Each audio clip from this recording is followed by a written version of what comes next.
एक तरफ रजत और विवियन, दूसरी तरफ शिल्पा और करण। घर में छिड़ चुकी है बड़ी जंग और काफ़ी बड़ी वाली लड़ाई जो है घर में हो रही है एक दही के डिब्बे को लेके।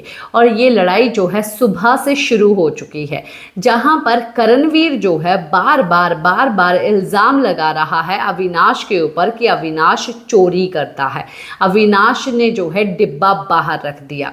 जबकि विविन जो है ये चीज़ मानता है कि ऐसा कुछ हुआ ही नहीं है और वो जानबूझ के अविनाश को टारगेट कर रहा है। अविनाश ने कॉमन राशन से वो चीज़ उठाई थी और इन्हीं सब चीज़ों को लेके विवियन जो है बात कर रहा होता है शिल्पा से।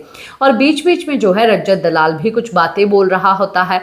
शिल्पा से ये बात बोलता है कि कल रात को जो है कशिश ने खाना बनाया, कशिश ने सब चीज़ें की और कशिश से भी जो है इवन करणवीर ने बात की और मैंने सुना कशिश के मुंह से भी। कशिश का कहना ये है कि मेरे को आके बोल रहा था कि आपने दही का डिब्बा बाहर रख के जो है वो वेस्ट कर दिया। तो कशिश का कहना ये है कि भाई मैंने पूरे 150 पराठे जो है वो कल रात को बनाए और लाइट ऑफ होने के बाद भी मैं 2 घंटे खाना बना रही थी और इतनी ज़्यादा थक गई थी कि उस पे ऊपर ध्यान नहीं रहा है। तो इसमें जो है सारा और ईडन भी ये बातें जो है सुन रही थी और सारा का कहना ये था कि उसको इस चीज़ से प्रॉब्लम नहीं है, उसके मुंह में नहीं गया ना ये खाना, उसके मुंह में ये दही नहीं गई, उससे इसको प्रॉब्लम है। ये बातें जो है वो मैंने सुनी।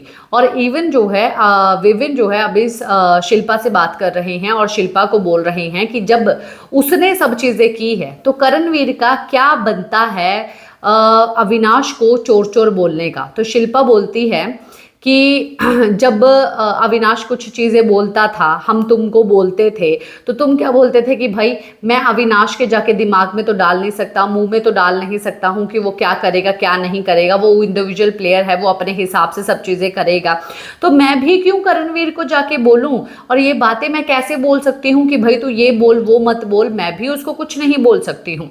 इसी बीच में जो है वहाँ पर रजत दलाल भी काफ़ी ज़्यादा भड़क उठते हैं।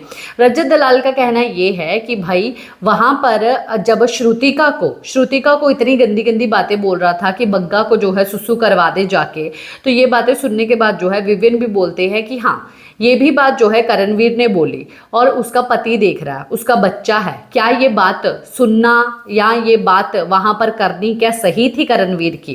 तो ये बोलती है कि भाई मैं क्यों बोलूं उसको, कुछ भी सब चीजें मैं क्यों बोलूं। इतने में ही वहां पर करणवीर आ जाता है। करणवीर बोलता है मेरे बारे में बात हो रही है ना, मेरे से बात करो, किसी और से बात करने की कोई ज़रूरत नहीं है। जिम करता है, आता है कुछ बातें बोल के वापस चला जाता है, जिम करता है आता है कुछ बातें बोल के वहां से फिर दोबारा से रवाना हो जाता है। तो विविन का कहना ये है कि भाई आप समझा नहीं सकती हैं तो पर आप वहां पर बोल तो सकती थी। रजत का भी कहना ये है कि हाँ भाई अब तो ये कुछ बात बोलेगी नहीं, क्योंकि ये बंदा मेरे को बोल रहा था कि लड़कियों से बात करने का ढंग तुझे आता नहीं है। और शिल्पा का कहना ये है कि रजत की टोन सही नहीं है। तो रजत का भी कहना ये है कि ये ईडन से जब बात कर रहा था उस टोन में उसके मुंह पे चढ़ के बात कर रहा था, जबकि हमने तो कभी भी ऐसी बात की नहीं है। क्या वो सही था? क्या उस वक्त ये बोल नहीं सकती थी? उस वक्त ये इसको बोलना ही नहीं था? तो ये चीज़ें जो है यहाँ पर घर में हो रही हैं, जहाँ पर शिल्पा और करणवीर एक हो चुके हैं और शिल्पा जो है करणवीर का अपनी कन्वीनियंस के हिसाब से जो है वो साथ दे रही है, अपनी आंखों पे पट्टी बांध चुकी है, क्योंकि करणवीर ने जो है अपने कब्जे में प्रॉपरली जो है शिल्पा को ले लिया है और अब शिल्पा जो है अपना दिमाग नहीं चला रही है। शिल्पा अपनी ग्रजेस निकाल रही है, विविन की तरफ दिखा रही है ग्रजेस, ईशा की तरफ दिखा रही है, अविनाश के और रजत की तरफ दिखा रही है, जहां पर इन सभी मुद्दों को लेके जो है काफ़ी ज़्यादा बहस फसैया घर में देखने के लिए मिल रहा है, जो कि आने वाले एपिसोड में आप लोगों को देखने के लिए मिलेगा। इसी के साथ मैं लेती हूँ इजाज़त, नमस्कार।